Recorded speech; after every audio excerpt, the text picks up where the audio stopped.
We live. We ready to rock and roll today, ladies and gentlemen. Ready to rock and roll. Let's roll. Where everybody at? Where you at? Let's go.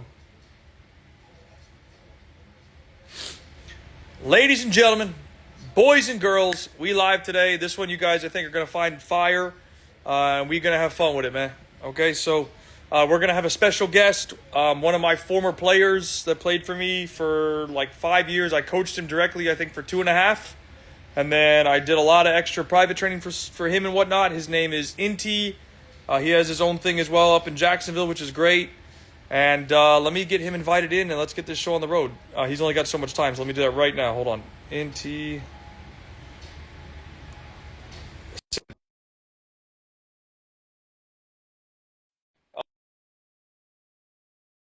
Player at Jacksonville University, and he'll be jumping in a moment. And we're going to be just talking about life and work and all this kind of stuff. So it's going to be a good little IG live today. And this will be found in my feed. I messed up on the other ones, which is my fault, which I will correct. And we ready to rock, man. So let's make it happen. Let's do it. And let's get ready to go. So just give me a second to get in. And guys, if you have questions, because he's an NCAA D1 player, or just graduated, I should say. If you got questions, man, ask. Need to ask. And no cash cow talk today. You know, I may hit the cash cow, actually. I'm also trying to educate you, man, and not just, kind of repeat the same thing over and over again. So that's also what I'm trying to do. But good question. Then there might be some cash cow stuff coming. So I don't know, man. Let's see.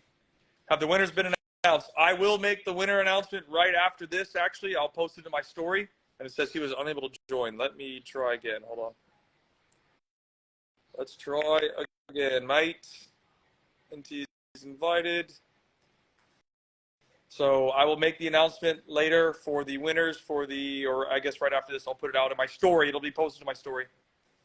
So that it'll be. Our group is going through that right now. And we're waiting. Hopefully he can get on this time because he's only got until 2:30. So we're going to have to do a fast conversation. You are doing great, Kyle. Love you, man. Hey, I love you guys too, bro. I'm just trying to tell the truth, bro. That's it. I'm just trying to tell the truth. That's it. Just tell the truth. We love the cash cow talk. Share the knowledge. More cash cow talk coming. Did you see the one that I posted today, actually, about the cash? I mean, it wasn't really cash cow. It was more for parents and, behavior on the sidelines and whatnot. So, but yeah, he should be on any second. I'm waiting for him to connect to it. Let's see what happens. Last time I said he was unable to join. Maybe he's got to join the chat. Let's see, mate. Let's see. Again, throw your questions down, man. I'll answer them while we're waiting for him to get situated while we're trying to get him in. So let me try again. Inti invited. It said unable to join again. This is an issue. Need a lot of guys like you to change youth soccer. Well, I mean, you just start off by telling the truth, bro. Like you can't do the right thing if you're not telling the truth. I don't know. I mean, that's just how I feel. It's better to tell the truth and hurt somebody's feelings than not, I guess, right? So, yeah, hopefully Inti can get in here and we can do this conversation. Yeah. Try out season. Why are clubs so aggressively poaching players and breaking up teams? Yes, I would love some water. Please. Why are clubs so aggressive? Because they want your money? I mean, what? There's no other logical answer for that other than, hey, we want your money and we want your money and we want it now. So that's the kicker, man. So I don't know why he's having a – there we go. Sent a request. Boom. View request. Go live with Inti. Here we go. Looks like you should be able to get in now. Let's see. There he is. What's going on? The legend himself. My dog. Yes, sir. What's going on, bro? You all right? I can feel that. Me too. So, listen, I know you don't got a lot of time. You said you got 30 minutes. I want to run through some stuff as quick as possible. And really, I want to just kind of talk about what you did, like being a Division I college athlete. I want people to know like kind of your experience. But if you could quickly just explain yourself, what you do, who you are, why you do it, and whatnot, I think that'll be great. So my name is Inti Antunes. I'm originally from Cuba. I came to the U.S. in 2014. So I came straight into high school. I played in high school 4 years. Yeah. Then I went into college, played in college, and then last year I graduated from college.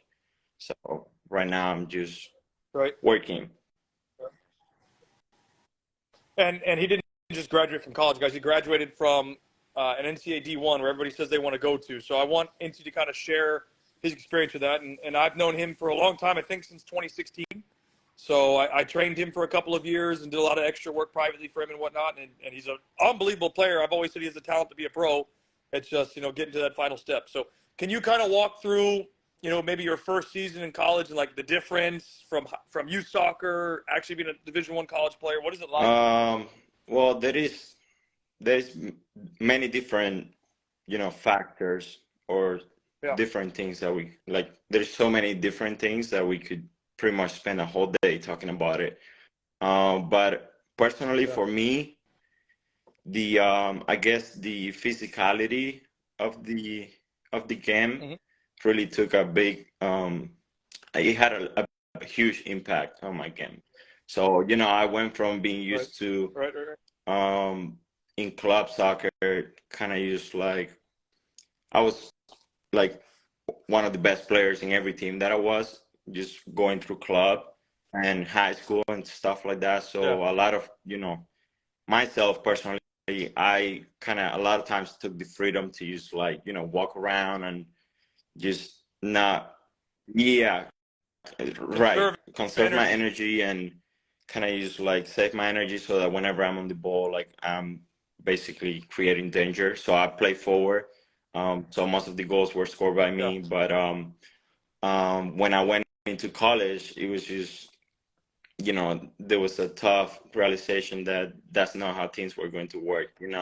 Like, and that's with a lot of players. A lot of Yeah. players think that, when they are the best player in their club team and they go into college and Yeah. they think that they are already going to be the best player in their college team, and then they're going to hit a big wall and realize that, they're going to see Oh yeah. players that are just as good, if not better than them. And just back to what Right. I was saying, um, yeah, so everybody has to run and everybody has to defend, and there's no time for you to be conserving your energy. Like the moment that you stop running and you take the freedom to just walk and just take a rest, like you will be stopped out. That's how it works. Yeah.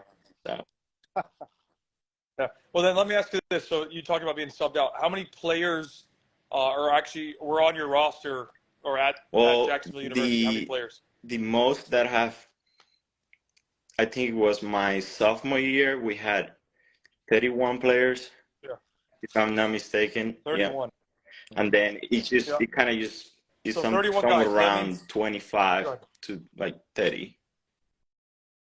Yeah. Yeah. So right there. So let's just say 30. So if you have 30 players, that means every single week when you have a game, or you guys probably played Wednesday, Saturday, you had 10 to 12 That's guys right. never playing, never on the field. And that is something that I don't think a lot of people understand from youth soccer is you don't get the freedom, or they don't understand the privilege they have, for lack of a better word, that they get to always play. Whereas when you get to your level, like you did, if you didn't play well or you were sick or something, you're not going to play that week. So if you could kind of expand on, the pressure of it, like, because I think a lot of people don't get like the level of commitment. Like, what happens if somebody missed practice? Did anybody ever miss practice? And Well, if they did, that's what did number coach do? one. That's just not a thing. Like if you like you rarely ever miss practice. And if I think in my 4 years and a half, I want to say I don't think ever no one has ever like missed a practice. Like there's been time where someone's been late, but like Yeah. they just show up like I don't know, say the latest like 20 minutes later, and this guy Yeah. is like I, not training. He's just going not good. straight into just doing some sort of like punishment, if that makes sense. Yeah. Yeah. So parents, you guys see that, right? You guys all say you want your kids to be D1 or college players to begin with, and they're doing punishment if they're late. And you guys all complain when your coach doesn't play you when you miss practice. So, and can you kind of give maybe like three key things you learned? Again, the transition from being a youth player to going into Division I or just college in general. What are three key takeaways that we could kind of Uh, expand for somebody, like somebody that wants okay. to The goal? first one probably being that Yeah. that is just basically you are entering a different stage of your life where it's just not soccer. Mm-hmm. There's so many more factors into it. Is you know you have soccer, but you Yeah. also have school, and depending on what college you're going to, if it is far away from home, you're basically just on your own. So you have Mm-hmm. to kind of just like take care of everything for yourself. So there's a Right. lot of many other things involved in your life, a lot of stress that comes from other areas in your life outside of soccer. Like soccer is just Right. one small part of it. Yeah. And what did your day look like on average? So like, could you walk us through like, again, you're in college. What did a typical day Well, look like for you? depending on what stage or what period, I guess in throughout the Mm-hmm. season, like whether you're in season or off season, it changes. Um, Yeah. or Let's do preseason in as season. well. There's a difference to it. Sure. I guess I would Yeah. just go from preseason to in season to off season. Um, in Mm-hmm. preseason, you have two trainings a day, and sometimes you're training before school starts. Other times you're training while you still school already started. So Right. assuming that school started already, you're training like really early in the morning, like 6 a.m. probably. And right after that, Yeah. you go have something to eat for breakfast, and then you go to class, and then you have lunch, then you probably have class again, and then you have training again in the afternoon, and then after that, you just eat dinner, and then you know, go to your dorm, whatever you're staying, whether you're staying inside the school or outside. And then at that time, you either, Yeah. do some recovery, spend some time if you have time to, with your teammates, or just doing homework. That's pretty much like preseason, yeah, in preseason you A have day in the time life. for absolutely nothing. Uh, Right. Except train and yeah, during get your ass back season, in gear. you again, depending on whether you have home games or away games, you training, once a week, and you're doing strength and conditioning like 3 times a week. So Yeah. you wake up, have breakfast, whatever, go to class, then you have Yeah. lunch again, then you have classes, then you have um, strength and conditioning, and then you go right after that into training, and then you have practice, and then after that, again, you have something to eat again, and then you just go back to your dorm and take care of homework, um, whatever it is Right. after that, recovery, just rest, and how much time you have for yourself. So whenever there is traveling involved, so take into consideration that in season you're playing probably like twice a week. So you have a game on Yeah. Thursday or on Tuesday, and then probably another one on Saturday. So if you're traveling, sometimes you have a game on Tuesday, but then you have to travel for the game on Saturday. So you have to Busy. maybe leave Yeah. Thursday because you want to make sure that you get to the place depending on how far it is. You want to get there early, so you get a training session in their Yeah. field, and then get ready for the game the next day. And then you miss class, Right. but at the same time, you need to make sure that you're doing makeup work, and during the time that you're like away, you still got to take care of like all your school stuff, do all the makeup work, Yeah. and still do all the training and stuff like that. So just because you're going away and traveling doesn't mean that school stops for you. You still got to take care of all that stuff. That's the thing. A good thing that you mentioned. Like it, just because you're traveling doesn't mean that the work stops. You got to keep working hard, doing things you need to do. Can you touch up on how you got recruited to go to Jacksonville University? Because I don't think people know and understand what you had to do and Yes, the whole so process of it. during my senior year, probably late, no, I lied. Mm-hmm. So my junior year of high school, I started, doing my research, see what was going to be the next step for me. I started researching a lot of schools, and then I started just sending a lot of emails to coaches, Mm-hmm. schools that I was interested in. I s you know, at first my junior year it wasn't that much. It was, maybe like 10 emails a month, maybe. But then my senior year, Yeah. then I really started like staying on top of that. So whenever I had soccer games with my club team, like which it would be pretty much every weekend, I would be sending like Mm-hmm. I don't know, like 30 emails a week, like every week Yeah. to schools, like not once but twice, three times if they didn't respond it. Just kind of sending them my schedule and where I was going to be. The way that I got recruited, for Jacksonville University, which is where I played for college. I can't remember when I reached out to them, but I sent them a few emails. They never answered me. I had a game, so I lived in Orlando. I had a game in Jacksonville, Yeah. and I sent them an email. I told them I was going to be there. They never replied, but I did see the coach there, one of the assistant coach. I saw him there in the game, and he watched me play. He didn't approach me or anything. He didn't say a single thing. So after that, I emailed him again that I saw him, whatever.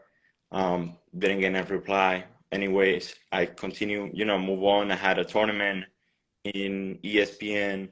Yeah. It was a Disney showcase, Disney.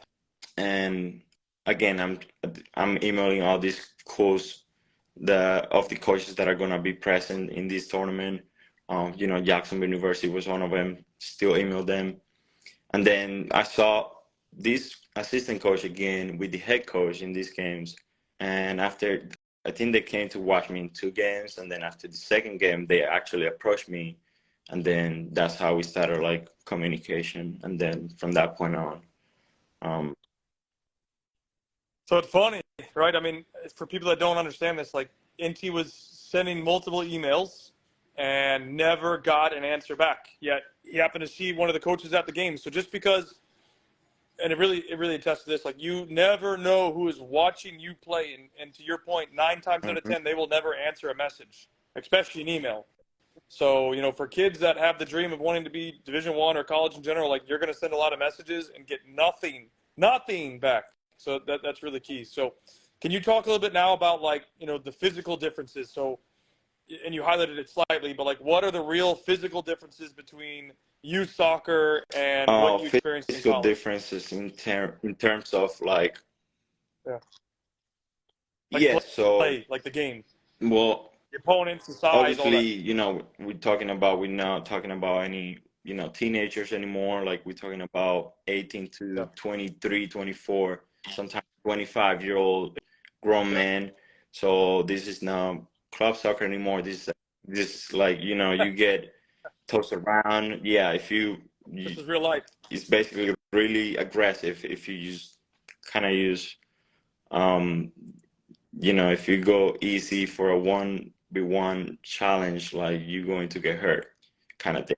um in Yeah, terms of fitness wise and like endurance, I guess, like I said, is not the intensity of plays faster, the speed of plays faster, therefore it requires you right, to work harder. And like right, I barely I can count with my hands how many players throughout the years have been able to finish 90 minutes consistently every game, just because of having to play two games a week.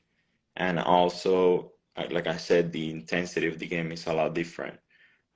So it takes a big right, tool on your body. And like I said, there is much more to college ball than just playing college. Like there is a lot of stress that is involved with your outside life, right. with school, other things. You don't have Exactly. mom and dad You need to anymore. take into account that you're basically on your own. You got to take care of a bunch of other stuff that it also might require you to, it basically makes you a lot more tired. and I don't think people quite understand this point. I think this, if there's something you could say about it, it'd be great. Is really in regards to, it's like a phrase. So I have a friend of mine that he coached 15 years Division One, and he's like, what I think a lot of people don't understand is all these coaches that are in college, they have a job, they have a family to feed, they have a mortgage to pay. They don't care about you. They want to win. So can you give an example of maybe you didn't listen to coach and he pulled you off? Because I have one of those stories when I played college, which I can share. But it's, they're there to win, and I don't think a lot of people understand, like, it's not about anything else. Like, they don't care about your feelings.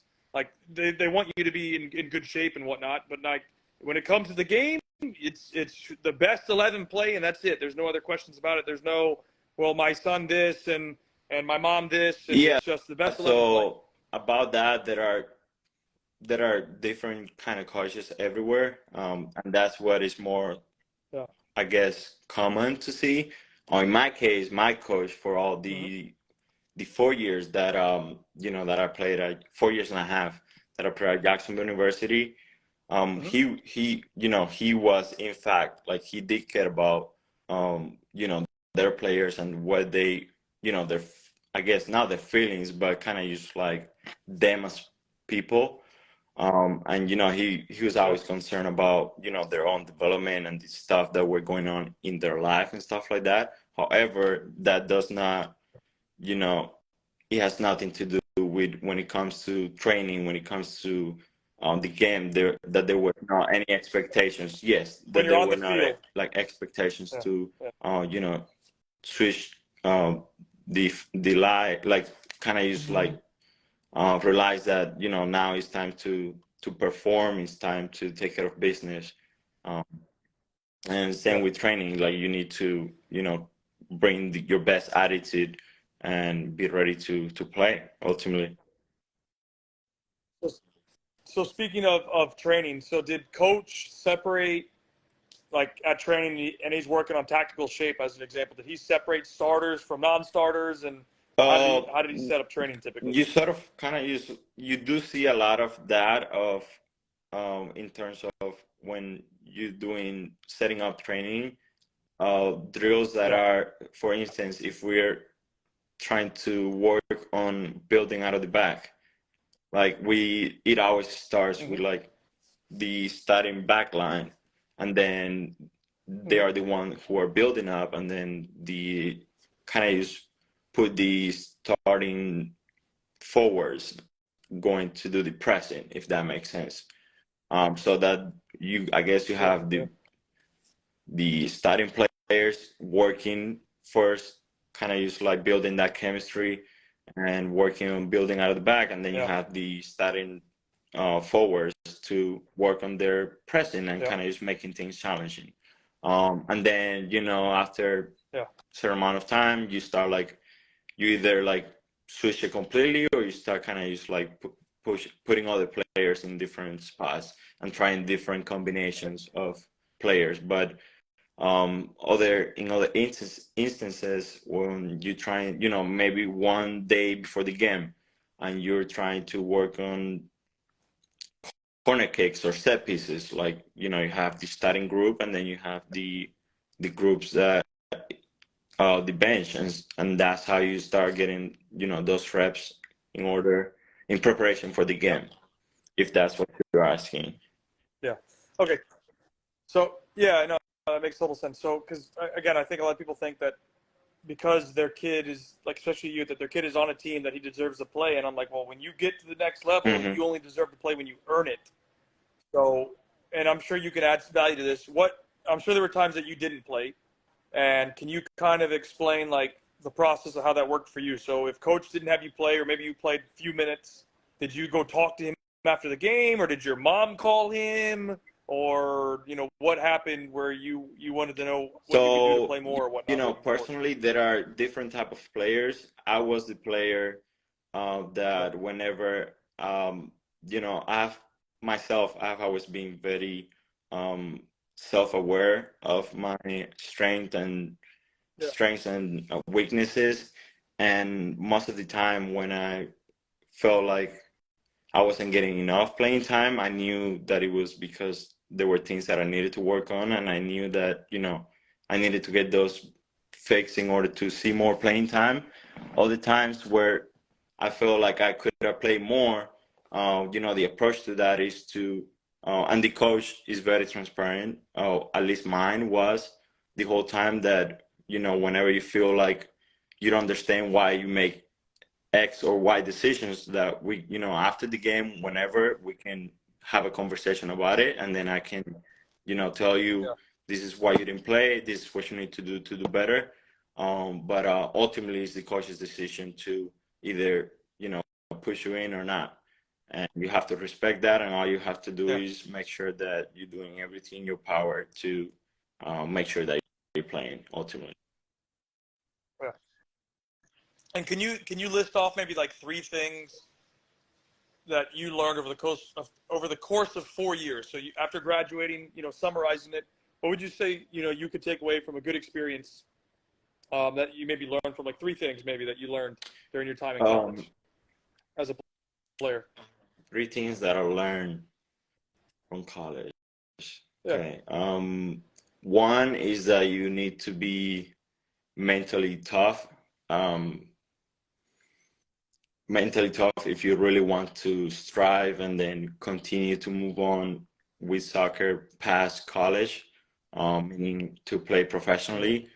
You need to, again, there are times that you're not going to be playing as much. There are times where you're going to get hurt. And just because, again, it's very physical, too many games a week, for sure, you're going to get injured at some point.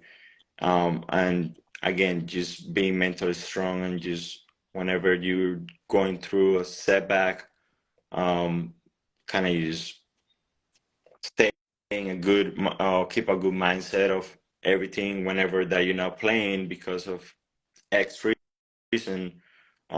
Just Yeah. don't act, don't play the victim, and just kind of just continue working in order to earn those minutes on the fields. Yeah. So And that's one. I guess number two would be um,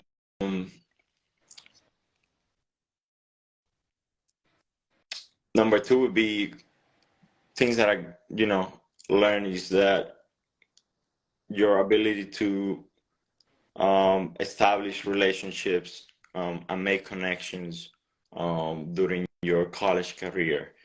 And by that I mean that yeah. it's about you're going to meet a lot of new people, a lot of new faces. You're going to have your teammates who are going to become your brothers, and Yeah. nurture those relationships while you're in there, and build other relationships with other people that you're going to be surrounded, because that's what's Yeah. gonna kind of use like once you're done with college, So that's what's networking. gonna stay with you, and you're gonna move Yeah. on after that with those Yeah. relationships that you're going to form, whether that is in a professional environment or Awesome. whether that is connections that you make through soccer that can help you find that contract somewhere else, whatever that is. Yeah. That makes a big difference. Let's cut it there because you got to go in 6 minutes. And there's people asking questions. Guys, if you got questions, throw them in here. We're going to try and answer them right now. So we got one. What advice would you give to young players who can be amazing on the pitch, but their self-confidence holds them back? Inti, do you Can you want to repeat the answer that? question again? Yeah, the question was, what advice would you have for a young player who can be amazing on the pitch, but their self-confidence Self-confidence holds them holds back? them back. In this case, meaning like having low self-confidence. Is that what I mean? Yeah, The correct. only, from my perspective, the way that you build confidence, like if you know how much potential you have, um, the only way to build your confidence back up is just finding small little successes, and all the small little successes, they're going to come from just preparation. So as long as you prepare well, as long as you put in the time, um, it's a matter of just believing that your all the hard work that you put in, it will pay off on the field when you step on the field, and then finding those little successes is going to help you with your confidence. Say that you know you're an amazing player, but for whatever reason, you know, your 1v1s haven't been working out. So you need to get out there and just work on your 1v1 skills.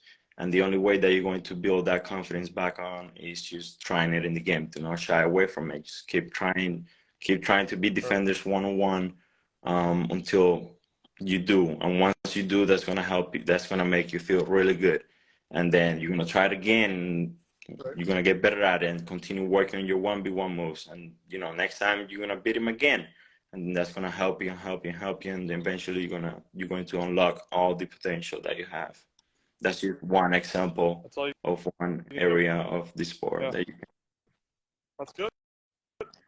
And the next question was, in college, what was your diet like? Was it different when you were younger? 100%. So in college, like I said, you're on your own at this point. So you can either make really bad decisions or really good decisions. So depending on what the diet was like at home, in this case, I will assume that you have mom and dad cooking for you, whatever. If you know, say that, you know, mom and dad are feeding you healthy food, and they are very strict with your diet, then you know that's a good thing, I guess. Um, and now once you're in college, so you have the option to eat really healthy food, but you also have the option to eat really bad food because you don't have mom and dad to tell you you cannot eat this, you cannot eat that. So at that point is, you know, do I eat the bad food or do I eat the food? So it comes down to your discipline and your commitment. So in my case, I was very committed to my own personal development and to make sure that I did everything that I could to perform on the field, especially because nutrition plays such a big part of your performance. So personally, yeah, my diet was pretty clean. So a lot of carbohydrates, protein, and you know, healthy fats. Really, really, really cut down a lot of sugar. Yeah, just take care of your body. Cut down all the sugar and all the bad stuff out of your diet. Last question that we could probably get to before you gotta go. So last question for you, Inti, before you probably gotta go, and it says, can you talk about your experience with your coach when you were Experience with younger? my coach when I was younger. So younger, what age are we talking in here? It doesn't say. It just says when you're younger. So maybe when you were in youth, and maybe when you were in I college. guess for me, it's different than most people. So like I said, I grew up in Cuba, and I came here when I was 14 years old. So before that, my relationship with my coach it was sort of like, you know, I didn't really have structured trainings, structured games. It was very, you know, Cuba being third world country, everything was very all over the place. But you know, I'll probably train maybe like once a week, twice a week at most, and then play one game on the weekend here and there. So my coach when I was younger, it felt kind of just more like not necessarily like a coach, but sort of like, you know, someone that it's not like a friend either, but someone who is kind of just there to, you know, make it fun for you, if that makes sense. Because so he just wrote in as well. He said, how yeah, about when I 13 to was 15 years old? 13 to 15 years old, I was here. Say I was here in the U.S. My really there was not much of a relationship with the coach other than just kind of just going and playing, and that was about it. Uh, my coach really didn't, you know, there was not sort of like any interest in my personal development other than, you know, when I had you for, I think it was like a year maybe as my personal coach, that we sort of like, you know, we had a relationship, and you know, you did a lot of things for me to step off my game. But other than that, before that, I never really had a coach who really invested in my own development. They sort of like just saw me as, you know, this talented player who would just win game for them, if that makes sense. or help them win games. Yeah, you always had the power. Yeah. And then he just finished with, I mean, he put it in Spanish. So, alguna vez hiciste que tu coach fuera irrespetuoso. I don't know if you can understand what that means. No. No. Ay, ay, ay. Well, I know you got to go, bro. I don't want to keep you much longer. I'm sure we'll chat again soon for everybody. I think it's great. And again, thanks for sharing the message. I'm super proud of you. Keep up doing the hard work. I've known you for a long time. 100%. Yeah. I would Excited to love see to what do you that do, man. again. All right, boss. All right, let's Later. talk, Inti. Have a good day. Bye.